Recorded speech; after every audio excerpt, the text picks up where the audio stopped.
All right, so to start with the third session for the day, which is hosted by Noida chapter on the topic, identifying the right agile framework for your organization or project. And here with us today, we have Nitendra, Gaurav, Jay, Mohini, and Shrikant. And before we proceed with the session, I would like to thank our founding sponsor, Innovation Roots, which is a leading consulting and training service provider, helping organizations to achieve business agility and beyond. It is one of the leaders and pioneers of niche publishing services and is well known for content collaboration with global thought leaders, authors, and creators.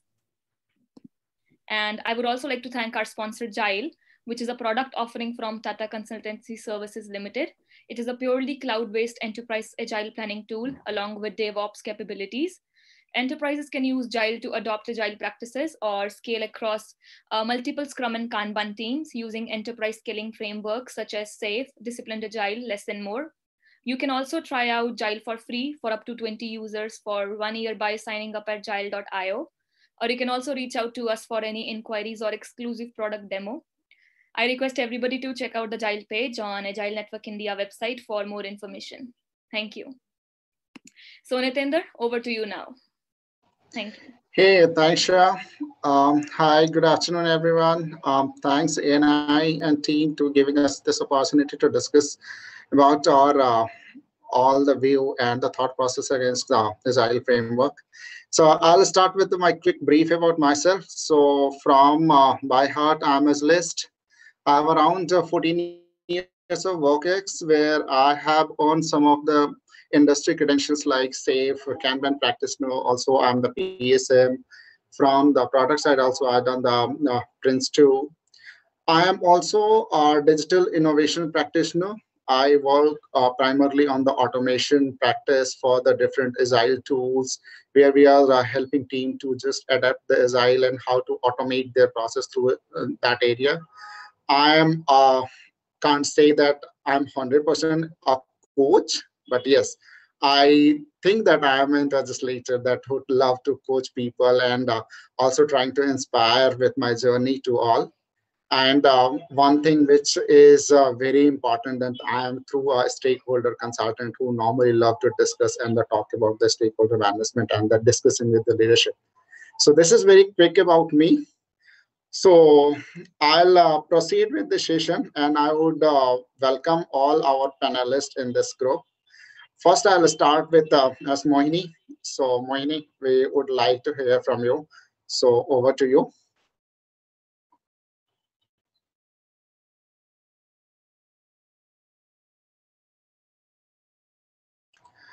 Mohini, if I'm audible. I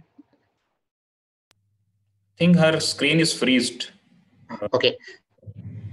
So meanwhile, Mohini is coming back. I would move to our next panelist, Mr. Gaurav.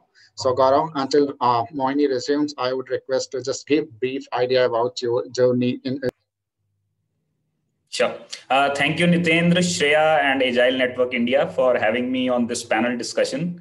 And I'm very excited to share my views and learn from the participants as well, because see, learning is a continuous process. So it never ends. Briefly about me. So currently I'm working as program manager at Genpact. I have been on Agile side for quite some time.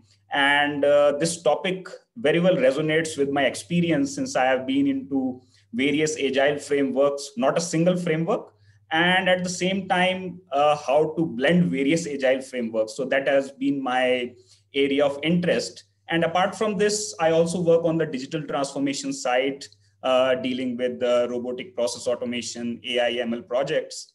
Apart from this, I'm also holding voluntary positions as Digital Media Global Director of PMO Global Alliance, which is the largest online community of PMO professionals across the world. And I'm also senior official of International Association of Project Managers for Noida region. And I look forward to this exciting discussion with my fellow colleagues. Thank you.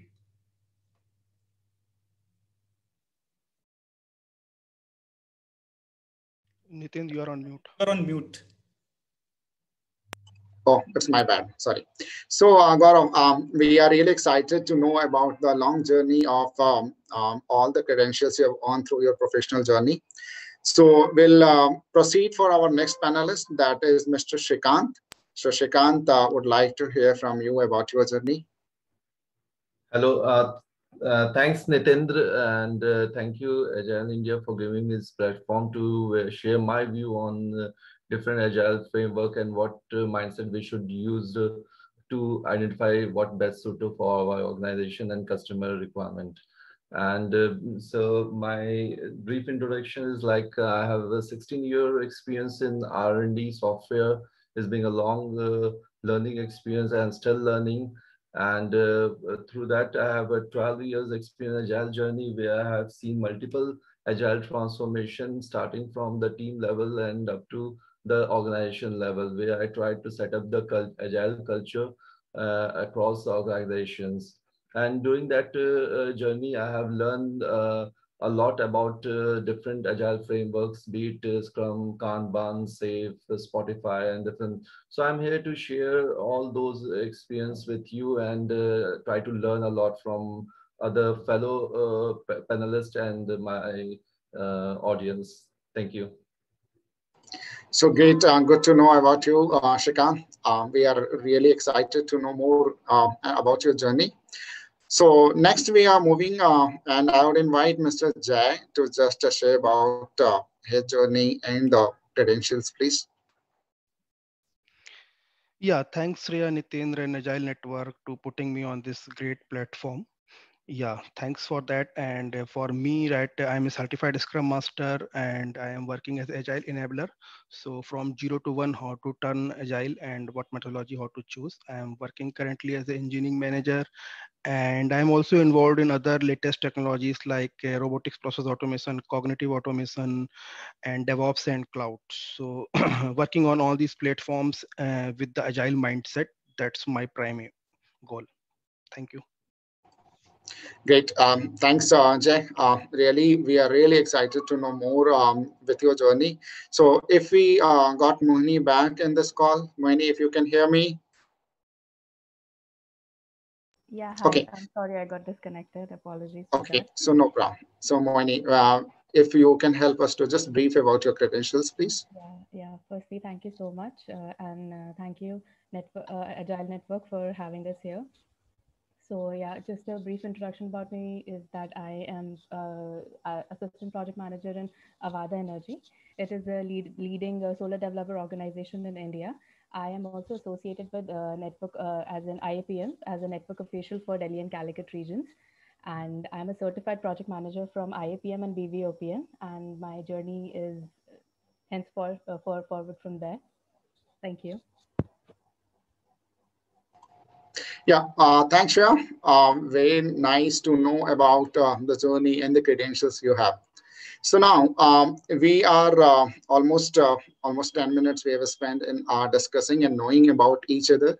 So we are starting the session, but before we start the session, I would request all our audiences. So you may have some questions during our discussion. So I'll request every individual to just park your question in the chat box. So we have option in the chat box. At the last 10 or 15 minutes of the session, we will try to accommodate as much as questions we can, but definitely we'll try to capture as many as possible. Yeah, so panelists, good to know about the topic. And when we see the topic about the Agile frameworks, it is not new to anyone. Most of this panelist group, they are working in Agile, they have practice and their journey with Agile. Now, I just need to understand from you that how do you identify the right framework? What does it mean? How you think this right framework suits to your business, your organization, your project? How can you just light out it? So if we can give a quick view on this. So I'll invite Mr. Gaurav, if you can just start with. Sure. Thank you. Thank you so much.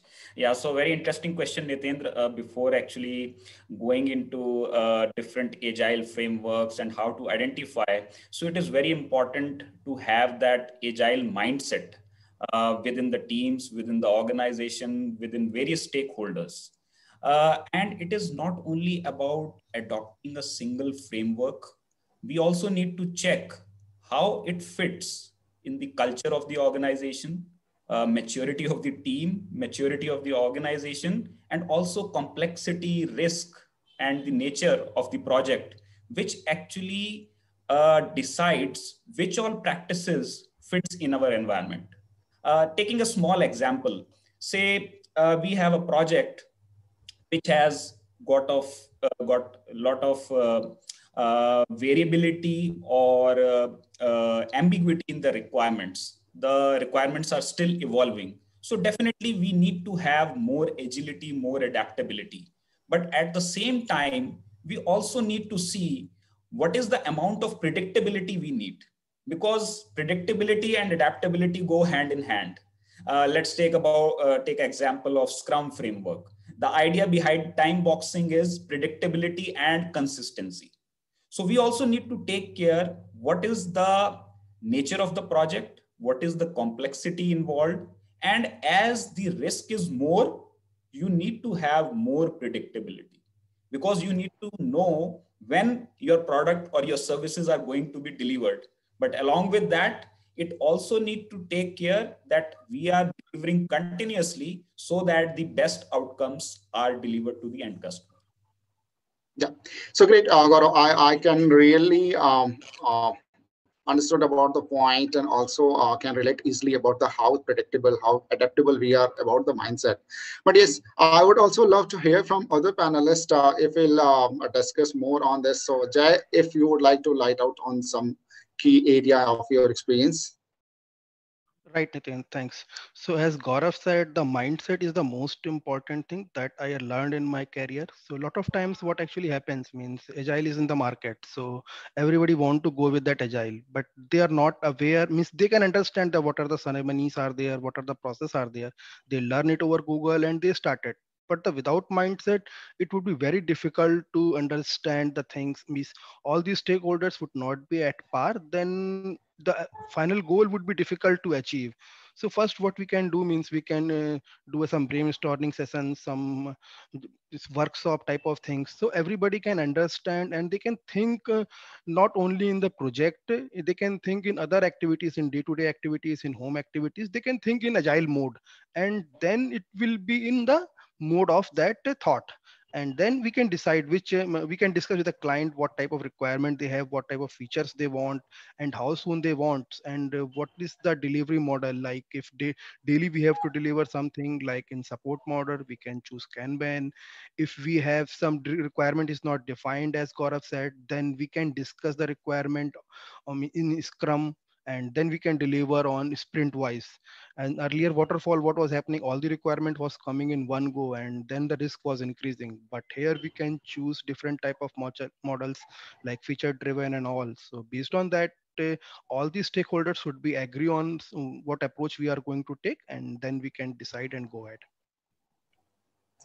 Yeah, so great. Thanks, Jay. So quickly, if I'm connecting the dots from both the discussion and the panelists discuss about the mindset, the adaptability, and the thought process behind the leadership of doing this. So like Gaurav, you also shared about the brainstorming and some time of your customer discussion and the requirements are not clear. But again, I'll proceed with Mr. Shrikant if you have something to add with this panelist. Yeah, thank you, Nitin. So Gaurav and Jay has well explained that. Just I want to add another aspect of it as the culture aspect. So when we talk about the culture, why culture is important, and we have to understand what the culture, how it take the shape.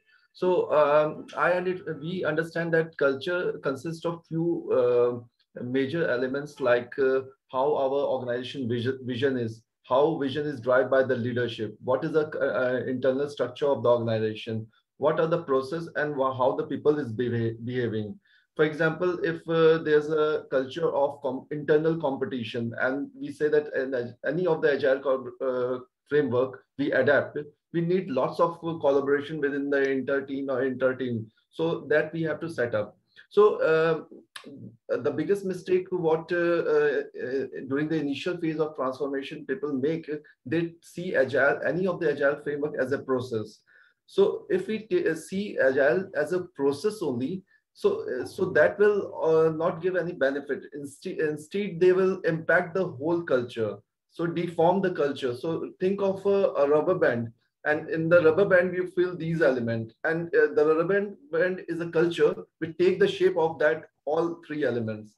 So we have to we have to ensure from the beginning that Agile, be it any framework, we have to take it as a culture, and that from that perspective, we can get the maximum benefit of any Agile framework. Yeah, thank you, Nathan. I second that thought. I completely agree with him and both the other panelists as well. And I think the very basis that we should do is firstly find out what went wrong with the framework that we had already adopted, and how the other Agile framework is going to help us out in figuring out where the hindrances were and how to get the solution out of the new Agile framework. So yeah. Okay, so thanks, panelists. It's very good to know about things that if I'm just summarizing a quick view on the thought process of given by panelists, that we are discussing about mindset, we are discussing about culture, we are discussing about the brainstorming, we are also checking out the leadership discussion over it. So fine, good to know about it. Slowly, I will move into my next ask from the panelists. So see, although we have went through all the discussion on the pointers which you have advised, that okay, the culture, brainstorming, your adaptation, your mindset, everything is in line. But definitely after all, there will find out some of these area will have own their merits, some things will have the demerit of the frameworks, all the adaptation. So how you cater on those scenario, how you think that what are the basic agile approach where we see there is some merit and demerits of the adapting right agile framework. So if we can ask this, and if I request Shrikant, if help us to understand this. That's very interesting question. So yes, before selecting, as Moini already mentioned, that we must understand what is the requirement of the Agile framework, what's the problem we are going to solve with the Agile framework, and then we have to capture or learn the different positive or cons for the different Agile framework. For example, as we said that, for example, I'm take my example from my transformation journey, where we have established Scrum as an initial framework. And then when we moved on, we found it different angles or something which is still not meeting. For example, for example, that single team is, individual team is running Scrum successfully, but they are not able to deliver at the enterprise goal. So what are the different things we still need to add from the Scrum, what additional we want apart from the Scrum? Then we identify that we have to scale that Agile framework from team level to enterprise level. And then we introduce SAFe. Similarly, we have identified that there's a few elements which Kanban has, which Scrum doesn't have. For example, Kanban talk about work in progress, how we can limit the work in progress. And it's also talk about switching, how to limit the context switching. So these are elements not explicitly identified in the Scrum. So what we have done, we have certain different element and taken those elements and added to the initially proposed framework. So it's very important that we understand the different benefits, strength, and weakness of the different framework, and that's why we that's how we can make our process or our framework strongest. Yeah. Yeah, it is very important. Thanks, Shrikant, just pointing out about that. Okay, adapting the different framework and what should be the merit and how you have went through from the one Scrum to other. So again, so adding into this chain and inviting Gaurav. So Gaurav, what is your thought process? How you have experienced this topic in your experience? Yeah, so very well explained by Shrikant, giving live examples. From my view, I would say the classic approaches are not bad. So in this case also, what I would say is we have a classic approach called SWOT analysis, which is strengths, weaknesses, opportunities, and threats, which we normally follow while doing strategic planning. So I would say that we could follow the same approach while identifying merits or demerits of a particular agile framework, or whether it fits in our environment. So if we can do SWOT analysis, which would help, which are the areas which we treat as strengths, the weaknesses, opportunities, and this gives us an opportunity to take the best practices from other frameworks also, which individual framework, or they are not fully competent enough to handle the entire situation. So this part. And another thing is, there is a common acronym which talks about the environment, external and the internal environment, which helps you to do some analysis. So it is not only about the frameworks which are working in isolation. So it tells you what is the political environment, what economic environment, social environment, technological environment, legal, and what are the benefits involved in this. So it is normally called as PESTEL.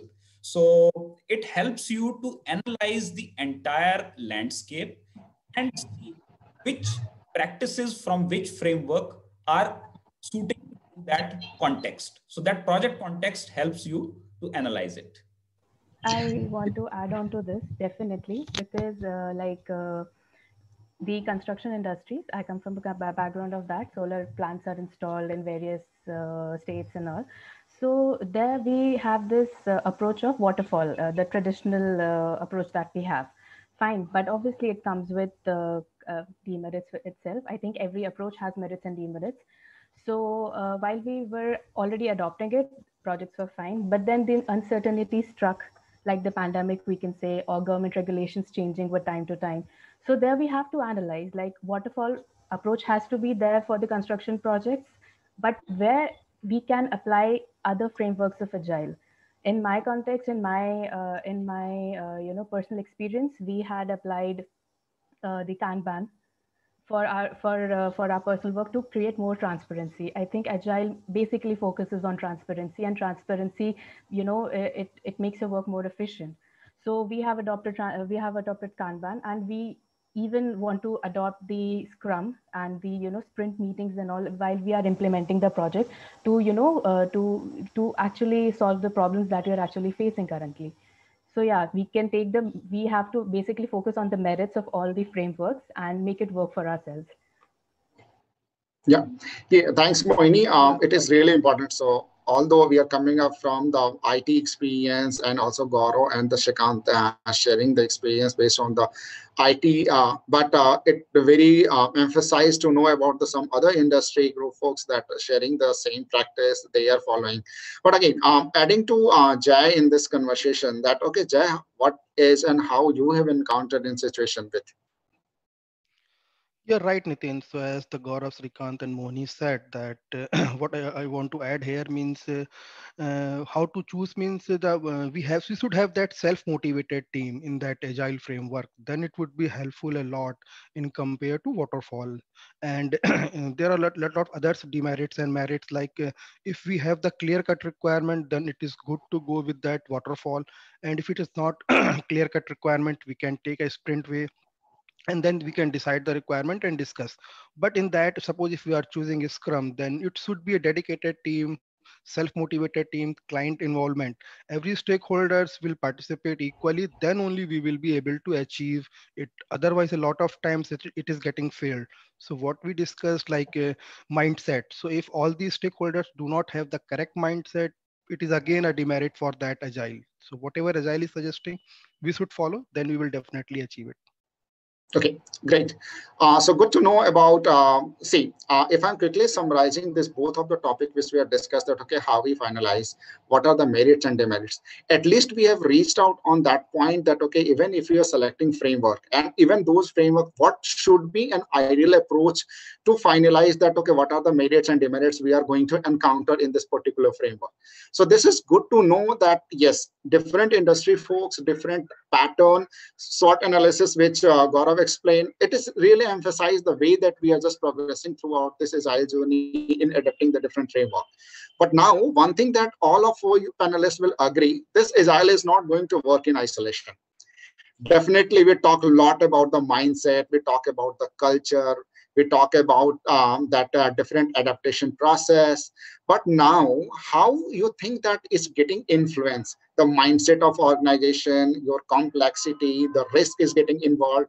So what are those parameters, how you cater down those, and how you ensure that you are filtering out before you shortlist your framework? So if I'll start with Shrikant, then Shrikant. So as I have already explained the importance of culture. So successful agile transformation story will never happen in isolation. Each and every element in the organization had to contribute in one way or other way, be it HR, be it. So I will explain why HR is also a critical or important role to play during the successful agile transformation. So as explained, leadership, vision, all these are the forming the culture, and the whole culture driven drive the successful agile transformation. So it should be very important we align with the culture. And if we are making a shift to the culture, the whole structure move in parallel. So if we should not try with the single element, we should try to move the whole organization. For example, I will say how HR is important. For example, in our team, when we have started a Scrum, and there we have tried to educate or empower team to challenge the product owner for the value, to maximize the value outcome of the.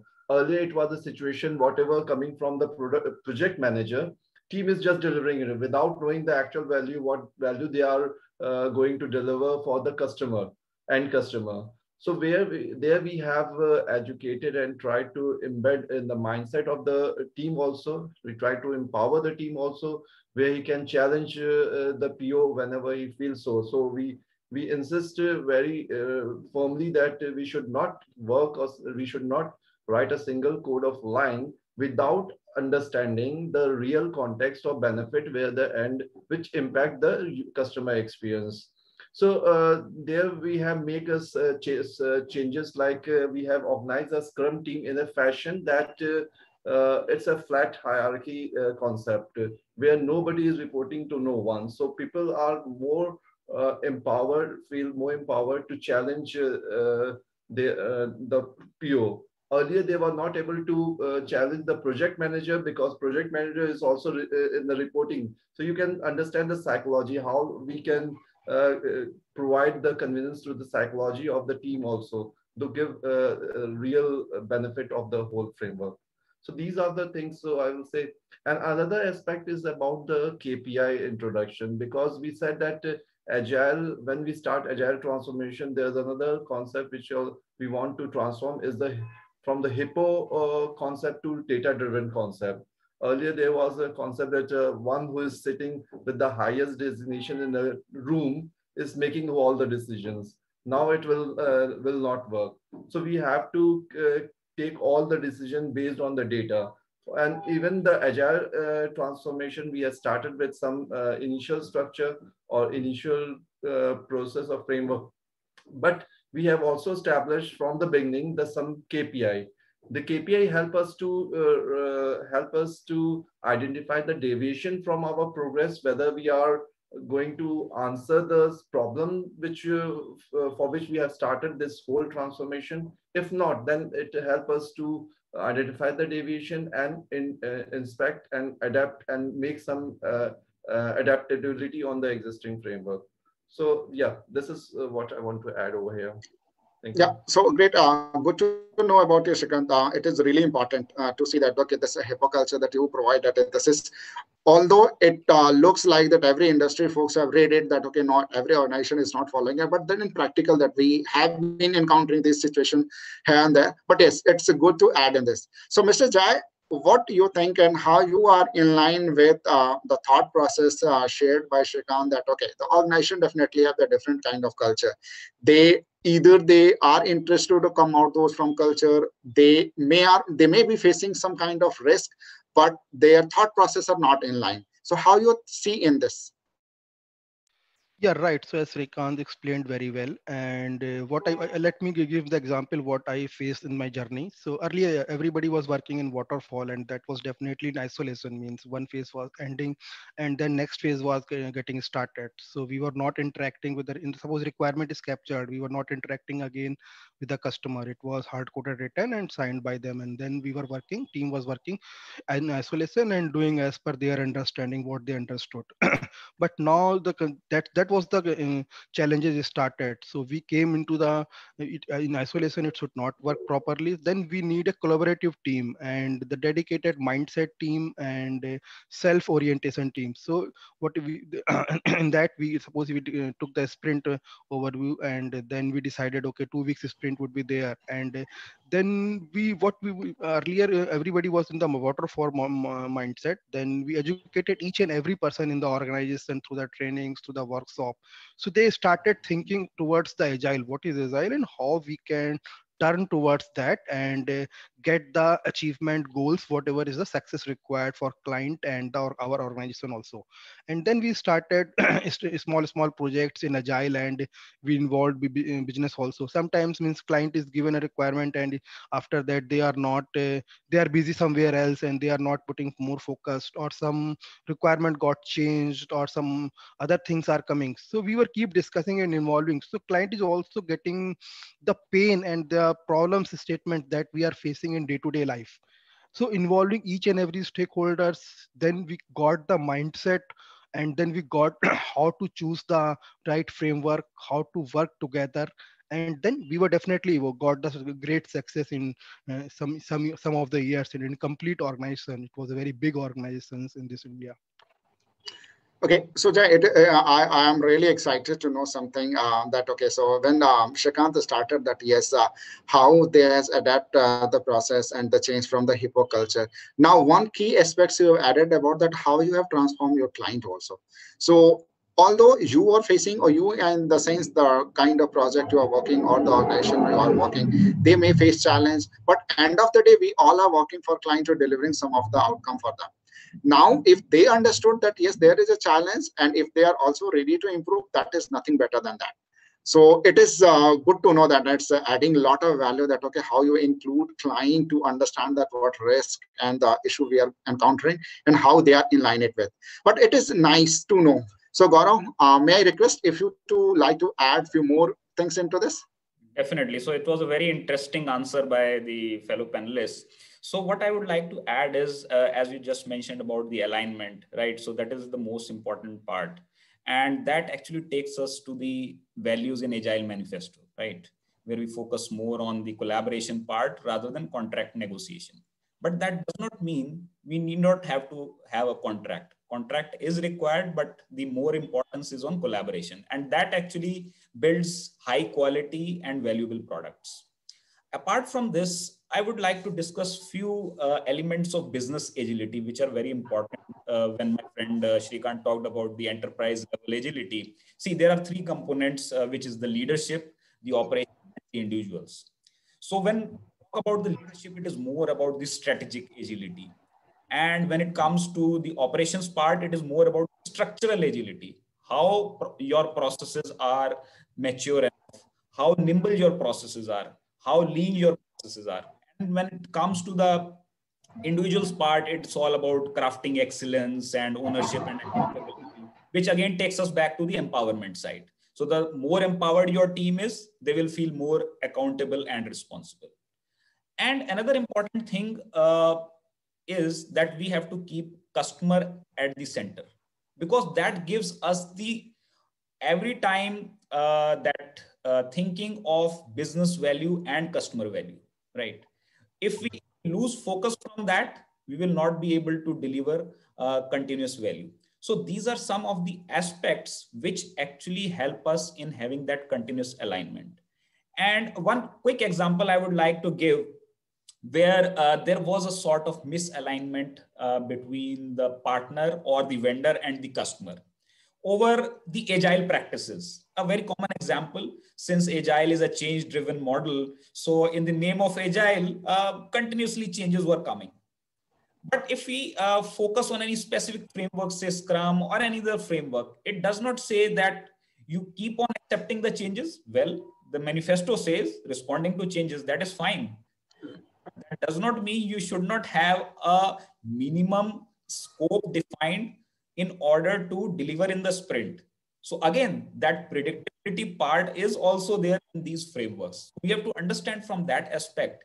If we lose focus on that minimum planning, minimum scope definition, we will not be able to deliver value. So these are some of the things which requires mentoring and workshops with the client before actually initiating the project.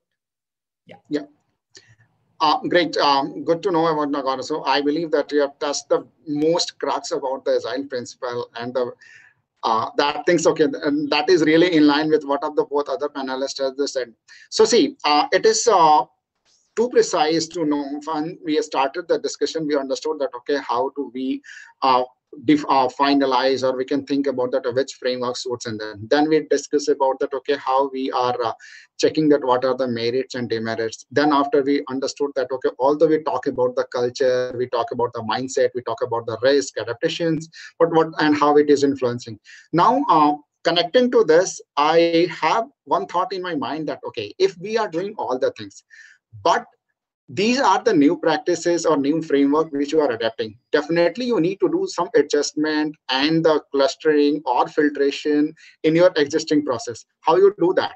How you make sure that this framework which you are picking, that is not compromising the quality and the process which you are going through, and it is not impacting the business driven value. So if I'll ask this question to Moini, because she is coming from the construction industry, and she also shared the very nice thought about that, okay, how she has adapted from one framework to another.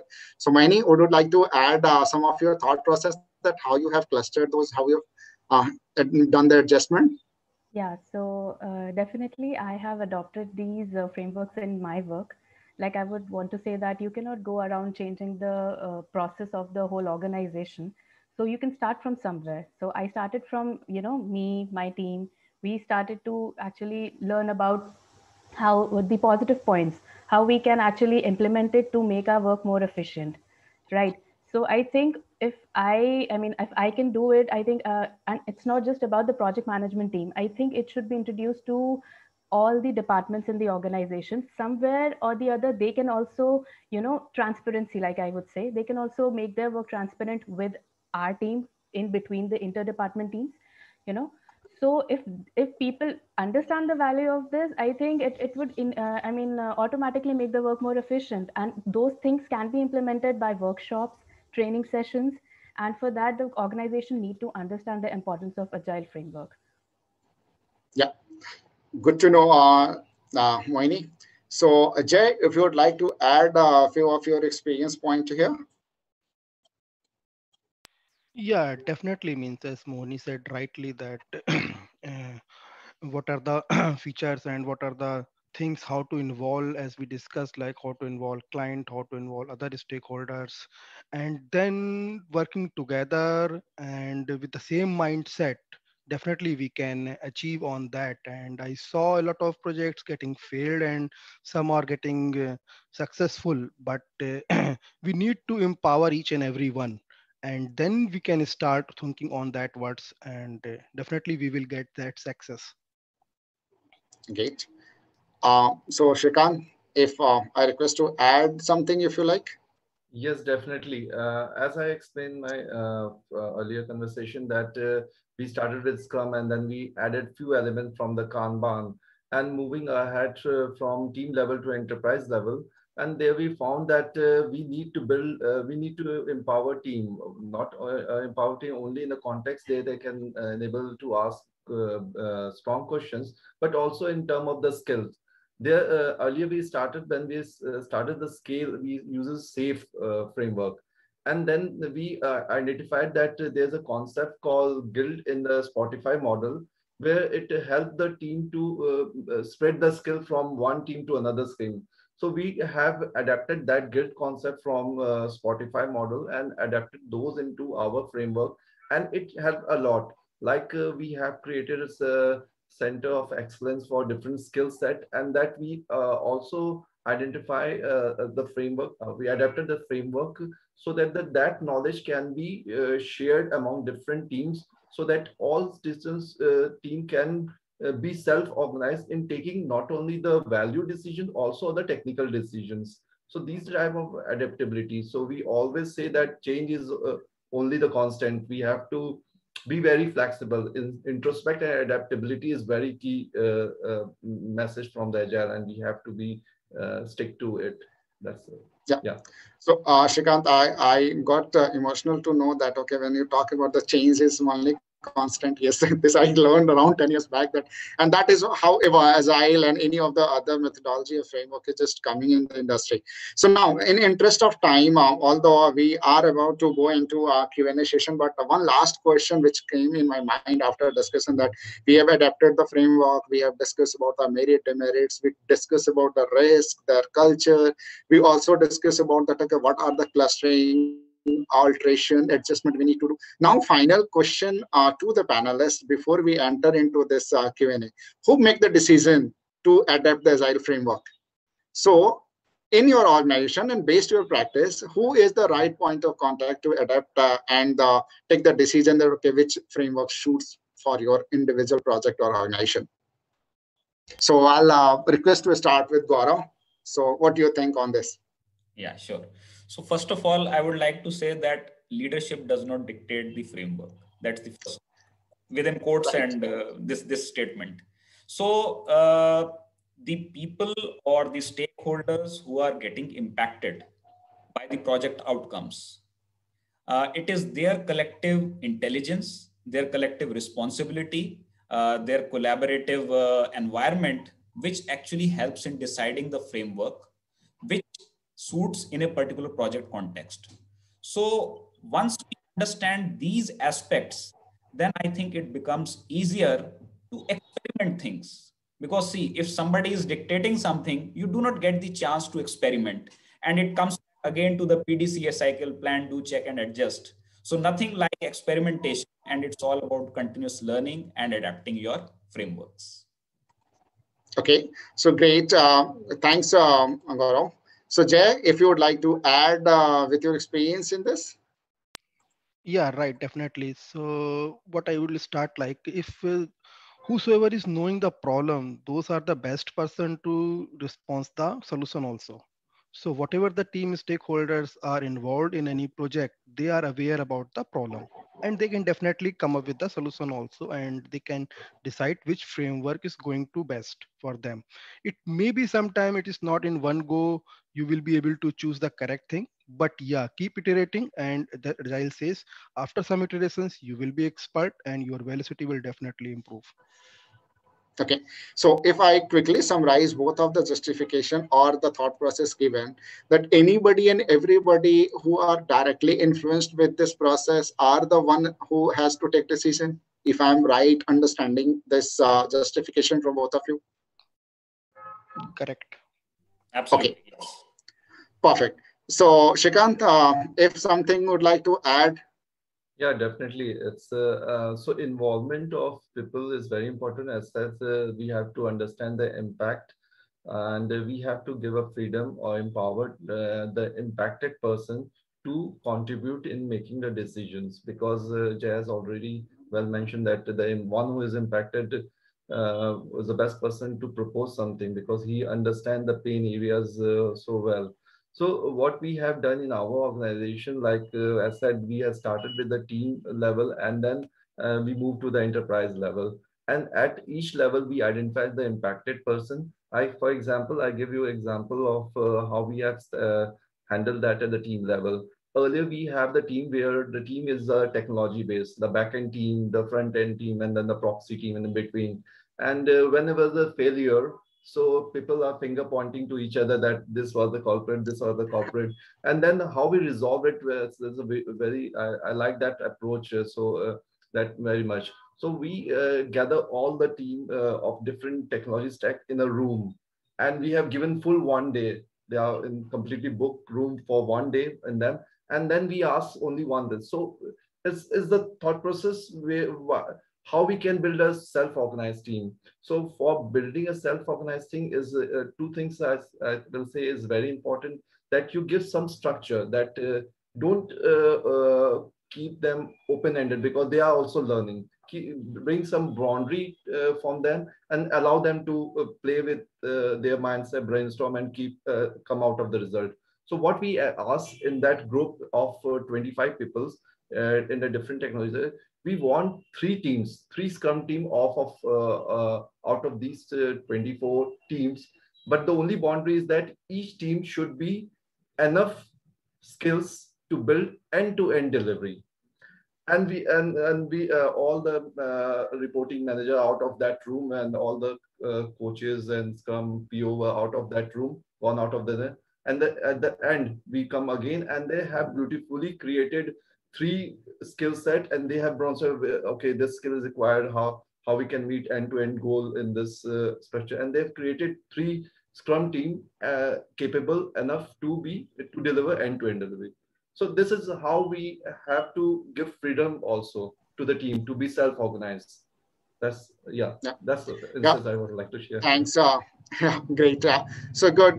Great to know. Because if I'm quickly summarizing all the discussion points, that okay, we started that okay, how we adapt the framework. Then we discuss about the merits and demerits. Then we discuss about the culture, mindset, adaptability. Then we also discussed that okay, how the clustering and the filtration is required. And last time, that who is the right point of contact to adapt those things. So along with this, I am going to sorry, Maini. Yes, please.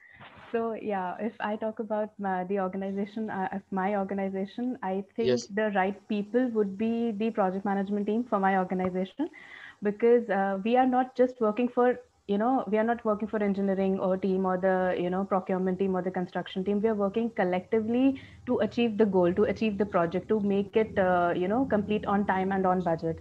So we are like, the spectators of all the departments. So I think if we are aware enough where the problem is, and if we can tell it to our management, and from there, because we do follow that hierarchy, unfortunately I can say, and that's all right. But if we do tell our management, and if that is implemented in our organization, I think we can easily cancel out all the hindrances that we are facing or about to face in the future. Yeah, great, definitely. So now, thanks, Mohini, and my bad that okay, I missed because I didn't found you on the face here on the screen, so I missed. Okay, so now our audience has posted few of the questions. So I'm going, not interest of time, there not be possible that I'm going to answer and pick all the question, but I'm just picking which is the most relevant. Where Mr. Atul has asked one question: can there be a checklist to help selecting the right framework for the organization based on some specific questions?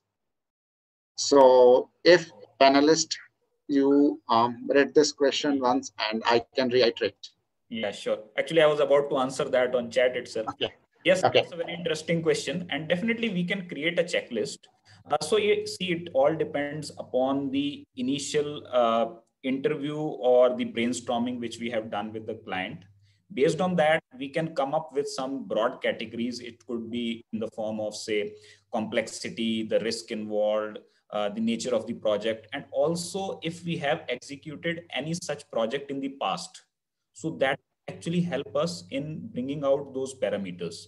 So if you talk about top 5, 10, so then definitely it could be in the form of the nature of the project. It could involve that complexity level, whether it's a product, whether it's a support project, whether it's an ongoing project, right? The nature and effort and the capability of the team as well. So these are some of the factors which will help you in identifying a framework, because when you adopt a framework, you also need to take care that approach is also structured, right? That's why we have something called disciplined agile also, right? So this is one of the hybrid frameworks, and that's the reason they picked up best practices from different frameworks, not a single framework. So these are some of the things you can keep in mind. Great. So thanks, Arvind. And Atul, I trust that you got the answer. Now, the next question in line with that, Mr. Arvind asked a question.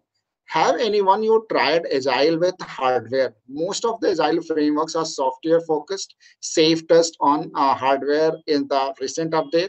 What are the panelists' thought on the best Agile framework hardware software products? So I would request panelists to, if anybody would like to take this answer. Question, sorry. Yeah, right. Yeah, thanks, Nitin. So yeah, Arvind. So it is mostly we are thinking that it is working in the software industry, but it is not that's much true. Every industry is trying to adopt that agile, and they are seeing the benefits of that early delivery, early go to market, and all the features we are getting through that. Yeah, in this case of hardware also, we need to understand what type of delivery client is requested. It is daily delivery, or we need a larger what type time is required to deliver that. Based on that, we can again discuss, we can again take the best framework what is required into that. Like suppose if daily delivery is required, some small hardware updation is required, suppose RAM is need to add, or some patches are need to install, we can take it in Kanban way, means like what are the Kanban board says. And if suppose we need to prepare a complete end-to-end new hardware with all the softwares, definitely if it is going to take a time of week, we can take in a scrum, like we can take a 1 week sprint, 2 week sprint, whatever is the time duration is suits, whatever the software is required. Then based on that, we can take the decision on that. Suppose if any features need to add, then feature driven methodology we can take. Definitely depend upon the work what is there, but we can definitely adopt any type of agile framework. Hope it will suffice your answer. Yeah, I would like to quickly add to what Jay said. So very rightly mentioned by Jay. When we talk about hardware and software development in parallel, so we need to take care what are the interdependencies as well, because there could be some components which are required by the software. And that actually triggers to have a blended sort of model or a hybrid model, not only pure agile or pure waterfall, or it could be a blend of various agile frameworks. So great. Yeah. Thanks. Just to, Nitin, I just want to quickly Yes. add one point. Like when we talk about the hardware and software combination both, then one other aspect we need to be very careful, and it's depending on the organization varies. Like we in Agile, one of the principles is a sustainable pace. Now that sustainable pace can be varied for the hardware and software. So we have to be very carefully brainstorm what is a sustainable pace of release, for example, for our organization to context of hardware. So based on that sustainable pace, you can take a decision. And in my organization, Barco, we are dealing with where most of the projects are hardware and software combined, and we are running successfully the base process framework we are using, Scrum and Safe. And on top, as I already mentioned, we have adapted many multiple features from other frameworks to make it work efficiently for our organization. Yeah. So thanks, Shrikant. Thanks, Jay. Thanks, Gaurav. So last question of the day would be, so Mr. Divya asking that if it's a support project, which framework can be implemented? So if anybody would like to take this question. Yeah, so in case of support projects, as I gave an example, so if it's a sort of support maintenance project, since I have basically tested it, Kanban model works well, but not too much biased towards Kanban. You can try other frameworks also, but that is my experience, because see, it's a form of just a manufacturing line, right? The lean concept. As you have the capacity, you basically build it, start producing it and delivering it. So basically it helps in maintaining a balance between capacity and demand, right? And it also helps you to give a continuous flow, and helps also to remove any inefficiencies in the system or in the process. Great. So thanks. Although we are on the top of ours as we designated for it. But again, on behalf of all the audience and group of the panelists, I trust that we would be able to manage more question next time. But we are now on the time, so we will close the session. Thanks every panelist. Thanks all the audiences. Yes. Just one point. We can still take the question and we can answer. Can we answer it offline? Because I see the questions are very interesting. Okay.